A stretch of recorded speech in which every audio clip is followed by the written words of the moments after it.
All right, it is Friday, March 19th, 2021, Chemistry CP Period 8, Mr. Church here, and we're just going to grind out one equation, or however many we can do in one period, from this sheet that I found someplace that said, oh, write a balanced chemical equation to represent each of the following chemical reactions. Well, last period it took us all period to do number one. And I see on number two, they refer to cupric, and I've not taught any of you students how to interpret the word cupric. It is actually a code word that converts to a certain Roman numeral. And since I'm not teaching you that code word, we're skipping number two. And per student suggestion, we're going to work on number three. And the one thing I don't like about number three, or actually about all of these, is that they're telling you what the products are. I would be much happier if all they gave you were the reactants and challenged you to predict what the products would be, then write the products, then write the skeleton equation, then balance it. So, plenty enough to do today. And let's see. So for number three, it reads, well, you can read it here. We're going to react silver nitrate with sodium bromide to produce sodium nitrate and silver bromide.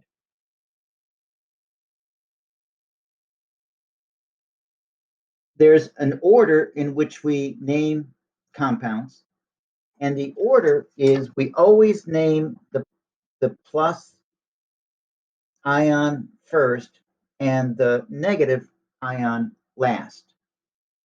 And before I even get into doing problem number three, I'd like to cover something that I did with my previous class, which is attempting to make you more comfortable with the periodic table as a tool to use for solving chemistry problems. As you study the periodic table, there are patterns set up here. And when they name a particular element or atom on the periodic table, there are some things that are just, oh, by now you should be so familiar with that, it's practically memorized. So I'm going to crudely sketch the first column of the periodic table. 1, 2, 3, 4, 5, 6, 7. One of the many reference sheets that I gave you in the past has the title of monatomic ions or fixed charge ions. And everything on the left column, these two is one pair, refers to cations. And cation means positively charged. So all these guys here are positively charged. The right pair of columns is labeled anion, and that means negatively charged. And sure enough, everything here is negatively charged. Now, you could look at this sheet of paper every single time that you begin a chemistry problem, but I'm going to point out to you there's a pattern here that should kind of stand out. The pattern is every element in the first column of the periodic table is always going to become a 1 plus charge, meaning it's going to always choose to give away one electron, only one electron, end of story. The second column of the periodic table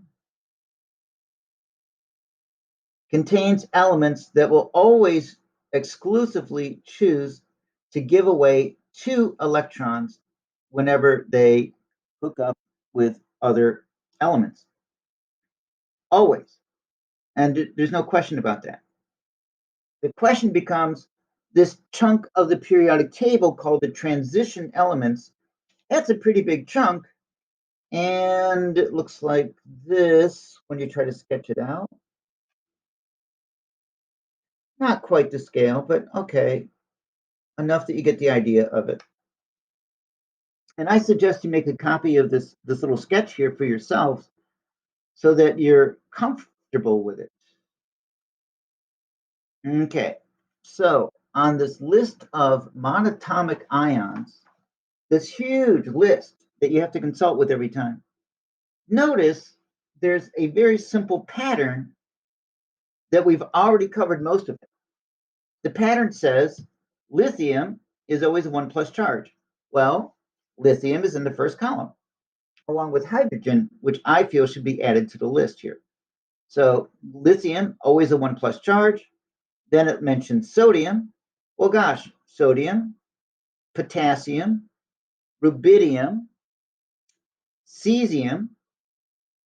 Now, they don't bother mentioning francine merely because it's so radioactive, its half-life is so short, it decays so quickly, it's not a practical element for us to use in carrying out chemical reactions. It disappears too quickly. The next element listed after cesium is beryllium. Well, look, beryllium is on the second column of the periodic table. And just like I was suggesting to you, beryllium is always going to be a 2 plus charge. Then it's magnesium, then calcium, strontium, barium. They don't bother listing radium for the same reason as they don't bother listing francium. It's so radioactive, it decays so quickly, there's no practical use for us in carrying out chemical reactions with it. Certainly not at the high school level. But overall, on this page of monatomic ions, for all the cations, we've gone all the way through to here already. So this huge list means nothing more than every element in the first column is always a 1 plus charge. Every element in the second column is always a 2 plus charge. You don't need to go check on this sheet if you understand this. Now there's only 4 elements left on the positive side of this sheet. The first one up here is aluminum. On my fine sketch of a periodic table, here is aluminum. So what I'm going to do is sketch that column.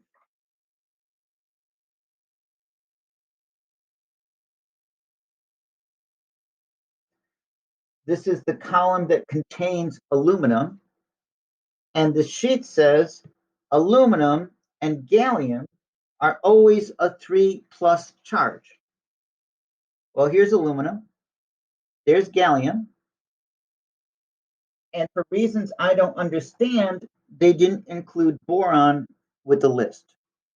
So in my ignorance, I'm going to suggest to you that we should include boron as well and say that these 3 elements are always going to be a 3 plus charge.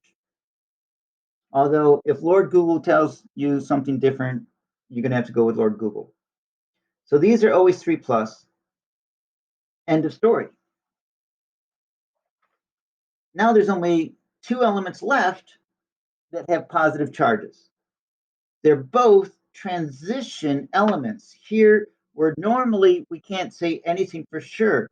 Maybe iron has 2, maybe it doesn't, maybe copper has 1, maybe it has 2, and so forth.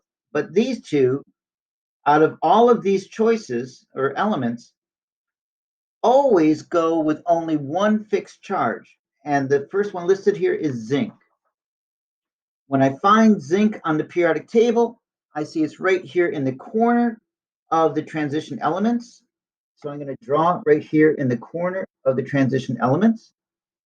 And it is always a 2 plus charge. That is zinc.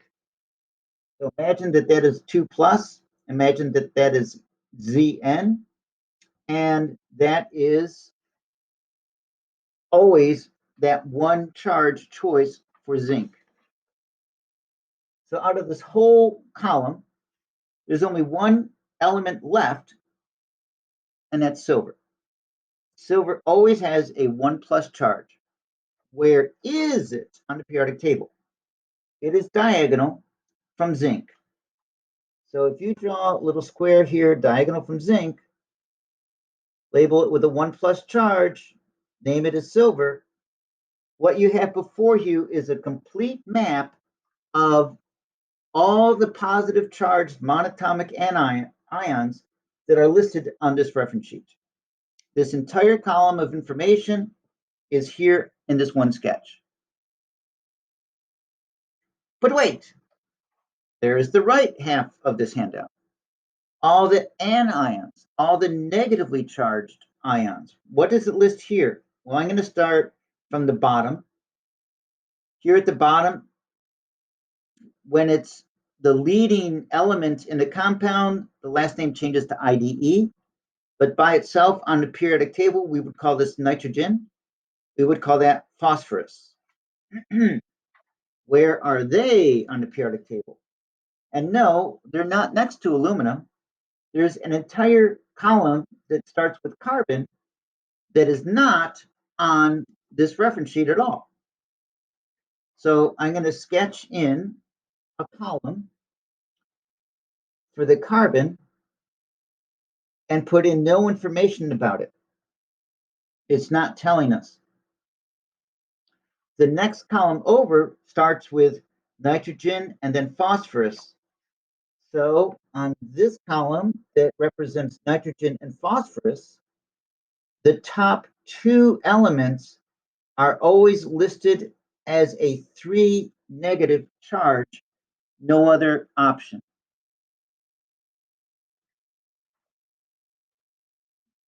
That's these two guys on this reference sheet. Nitrogen, phosphorus, always with a 3 minus charge.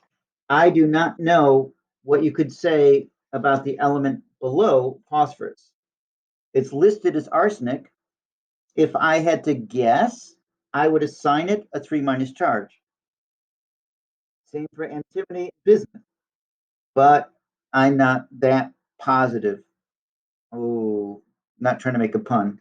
Let's say I'm quite negative about being certain. Okay, I'm certainly negative. How about that? Working up from the bottom, here's 4 elements all listed with a 2 minus charge. Oxygen, sulfur, selenium, tellurium. They are on the periodic table right next door to nitrogen and phosphorus. Oxygen, sulfur, selenium, tellurium. So I'm going to draw that column and say, oh yeah, you guys, the top 4 here are always a 2 minus charge.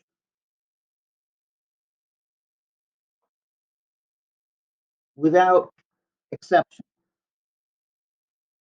Next on this handout, well, really at the top of this handout on the right-hand side, it lists 1, 2, 3, 4 elements that are always a 1 minus charge. Fluorine, chlorine, bromine, iodine. Sure enough, on the periodic table, they're next door to oxygen, sulfur, selenium, tellurium. Here they are, the halogens. The top 4 elements here are always, without exception, going to take on a 1 negative charge when they hook up with other elements. And then finally, we could, represent the rest of the periodic table and say, here are the noble gases. They never react with anything. We ignore them. This one sketch shows you the atoms, the elements that are definite in what charge they're going to have in any compound. From positive ones on the left to the negative ones on the right. Metals, 2/3 of the left, non-metals, 1/3 of all the elements on the upper right-hand corner. Let that be a starting guide anytime that you have to make a compound. In this particular exercise, we're going to create silver nitrate. Great. Well, silver, we know, is always going to be a 1 plus charge because we just made a note of it. So the silver, I can write it by itself in ion form as having a single positive charge to it, a 1 plus charge. For the nitrate, that is not nitrogen, that is not nitride. You need to recognize that there are names for polyatomic ions, and when you stumble across one, don't confuse it with the name of just an element. If it's just an element and it's positively charged, then it's written first, and I have nothing else to say about that. So zinc, iron, silver, they're all written first because they're all the positively charged metals. If it is negatively charged and it's an element, then its last name is changed to end in IDE for all of them. So chlorine becomes chloride, sulfur becomes sulfide, oxygen becomes oxide, and so forth. So when you see bromide, that's really suggesting to you that that is bromine, and it's written after the metal, which is sodium. There's an oxide, a chloride. Okay, so those are telling you those are elements, pure elements that are written with this style. But you need to pay more attention because there can be some crazy things. Like here's a hydroxide. Does that mean it's an oxygen? No, this is actually a polyatomic anion. And for that, well, there's a list. That would be the list of common ions, for example. Now, as you stare at this huge sheet of paper, you're going to say, I don't know where to find anything. This is too much. This is way too confusing. So let me begin by pointing out I just covered this entire chunk of this reference sheet because it's saying here is a list of elements on the periodic table who only have one possible charge. Look at the list. It says, here's the list of elements that always have a 1 plus charge. Hydrogen is at the top of the list. I told you we should include hydrogen when I sketched this out. There's hydrogen. Then it says lithium, sodium, potassium, rubidium, cesium, and they include francium here just in case you want to do it as an academic exercise. They also add in that silver, that one element out of all the rest of the periodic table that only takes a 1 plus charge as if it were one of these alkalis. There it is. Here's the list of all the elements that are only exclusively a 2 plus charge. Beryllium is at the top of the second column. Then magnesium, calcium, strontium, barium, radium. So they included it just in case you want to have it as an exercise. And there's zinc with a 2 plus charge. There it is. Unlike that other reference sheet, this one is adding cadmium to the list. And you ask, where's cadmium? And the answer is, here it is. It's below zinc, it's to the right of silver. So if you want to update your little guide here, 2 plus, same as zinc, and this is cadmium, CD. Why it's on the other reference sheet, I don't know, but it's on this one. So I'm going to add it here and say, here is my quick reference sheet about all the elements where I know without question what their charge would be when they hook up with something else. Okay, I forgot to turn the button on for a moment. So we're looking at the list of common ions. Everything here has been covered. So we got cadmium covered, we got aluminum covered. Now looking at this block of negatively charged anions. So I've shifted the periodic table so it's on this side.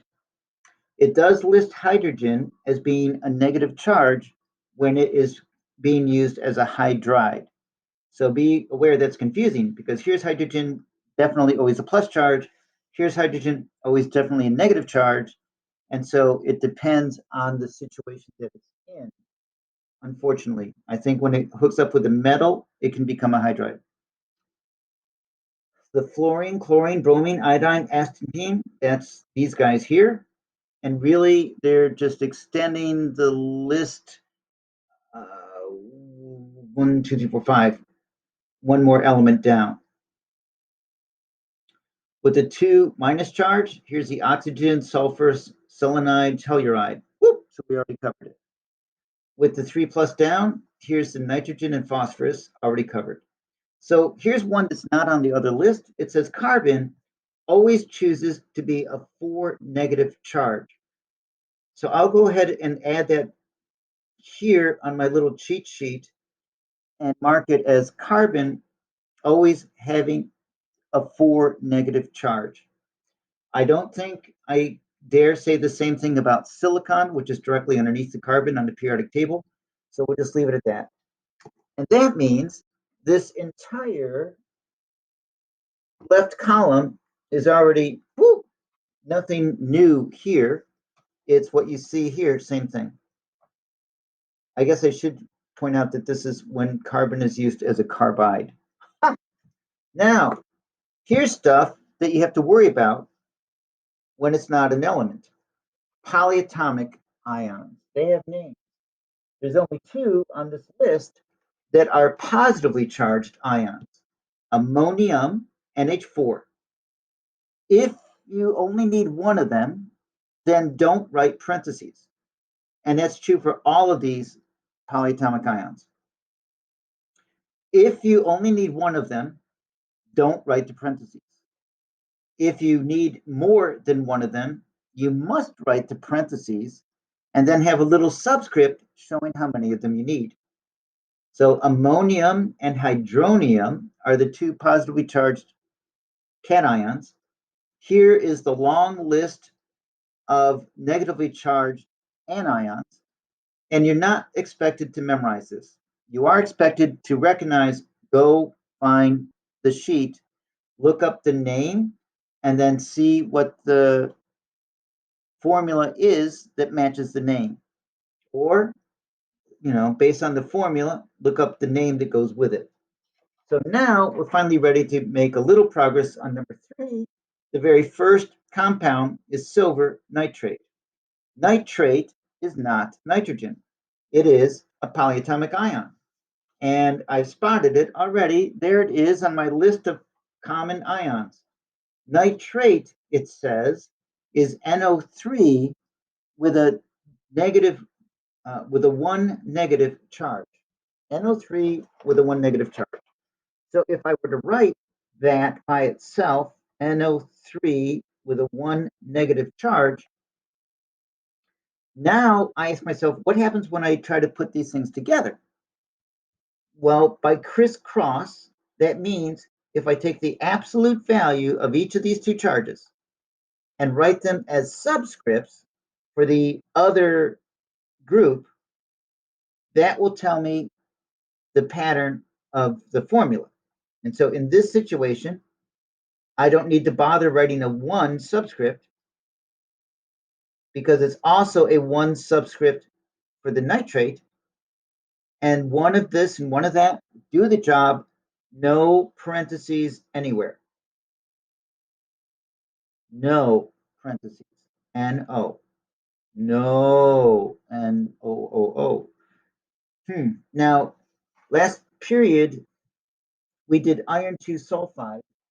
And I suppose I should make it clear to you that iron 2 has a 2 plus charge.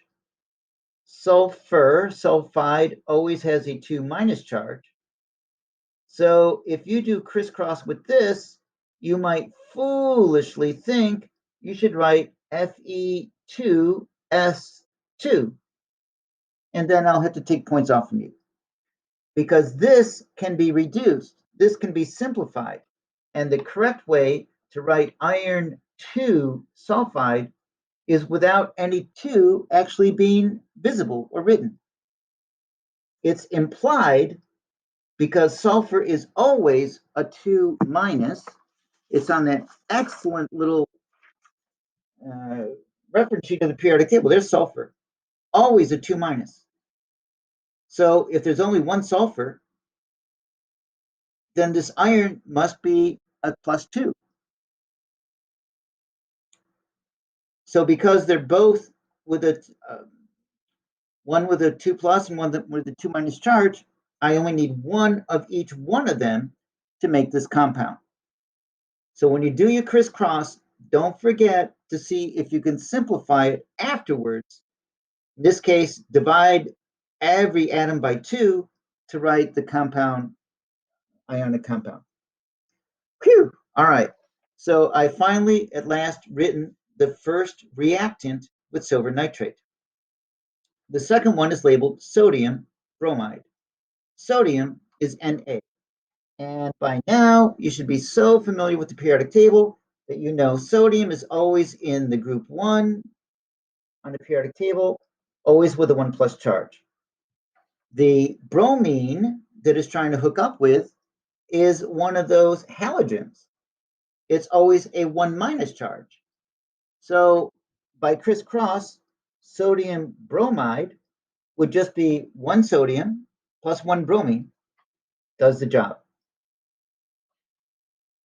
Now, I would love to challenge you to predict the products based on just the reactants. This is,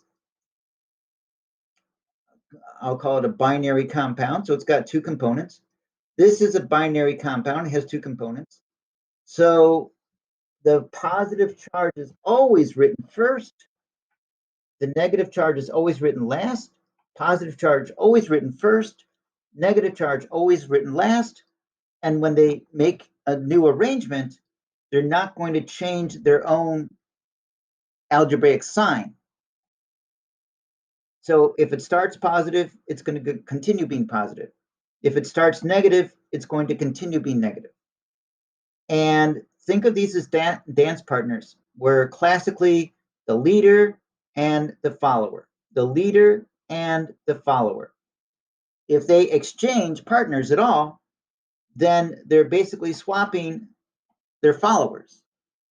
You're not going to have 2 leaders hook up. You're not going to have 2 followers hook up. What you're going to have is this leader will take that follower, while this leader takes that follower. And the order in which you write those products doesn't mean anything. Forgot to tell you that the other day. So I would tend, based on my own style and habit, I would write the silver first and say, well, silver is always a 1 plus charge. Bromine is always a 1 minus charge. So there's silver bromide. And the sodium is always a 1 plus charge. And the nitrate is always a 1 minus charge. So there's the NO3. And by the way, we can look it up. Sodium nitrate, sodium nitrate. Silver bromide, silver bromide. So they wrote it in the reverse order that I did, but that doesn't matter to anybody.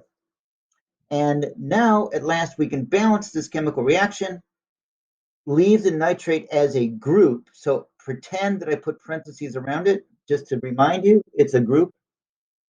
1 silver here, 1 silver there, 1 nitrate here, 1 nitrate there, 1 sodium here, 1 sodium here, 1 or there, 1 bromine here, 1 bromine there. It is already balanced with coefficients of 1 in front of each one of these 4 atoms. And now for the new math challenge, beyond just writing the chemical equation correctly in the first place and then balancing it, let's move on in the direction of doing stoichiometry. All right, so I asked the student for a random number, and the response was 54.3 grams. So imagine if we start off this chemical reaction that's now balanced with 54.3 grams of silver nitrate. Calculate, please,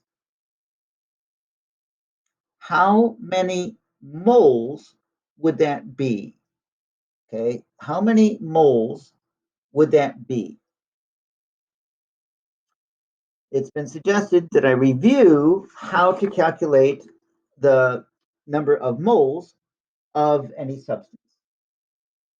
A mole consists of Avogadro's number of items, and a mole represents a value of 6.022 times 10 to the 23rd power of whatever it is you're counting. So it's a huge number until you get to atoms, which are so tiny that even a huge number of tiny atoms is something you can hold in your hand pretty easily for a lot of stuff. You need to set up a conversion table that begins with what you've got. So, of course, I wrote the wrong number. 54.3 grams of silver nitrate is what we are starting off with. And what we start off with, I would always write it in the numerator. So think of it as being divided by 1. Everything in the numerator is going to be multiplied. Everything in the denominator is going to be divided. And you're going to need your calculator for this. So what we want to do is convert grams to moles. So I can tell you right now, I want moles to be on top, like 1 mole, and the number of grams of silver nitrate to be on the bottom. I need to calculate how many grams there are in 1 mole of silver nitrate so that I can plug it in here so that the grams will cancel so that I will have converted 54.3 grams to moles. To calculate the number of grams in a mole of the substance, I need to use the periodic table and a calculator. I count up how many of each atom there is in this compound. I see there's 1 silver, 1 nitrogen, not 3, 1 nitrogen, and 3 oxygens. So on the periodic table, I'm going to look up the mass of each atom. The mass of silver, my periodic table says 107.87. Think of that as grams per mole. For the nitrogen, mine says 14.007. For the oxygen, mine says 15.999. Yours probably says 16.00. You power up your calculator and work out what number belongs here. You need this number before you can do the calculation that this table has. Okay, so my students and I have calculated that there are 169 point, well, on the calculator it says 0.874. I don't mind writing it down today, 0.874 grams per mole. Now I am ready to calculate how many moles of silver nitrate I have if I only have 54.3 grams. And even before I turn on my calculator, I said, this number is smaller than that number. So my answer better be less than 1. In fact, if I had to do a rough estimate, I would say this is like 3 times bigger than that. So my answer should be somewhere close to 1/3. Calculate, please, exactly how many moles are there if I have 54.3 grams of silver nitrate and 1 mole of silver nitrate requires 169.874 grams.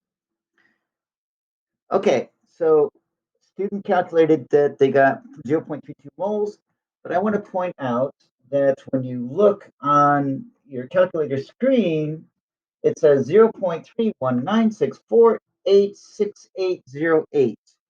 And to just 3 sig figs, the leading zeros are never significant. They don't count for sig figs. And everything that we are calculating in this problem should be rounded to 3 sig figs. So yeah, strictly speaking, we could say that this is 170 with a decimal point, but it's from a periodic table, so this one does go out a little bit more at least. So here we are. To 3 sig figs, the 3 would be the first significant digit. Now, the second digit looks like it ought to be a 1, and the third digit ought to be a 9.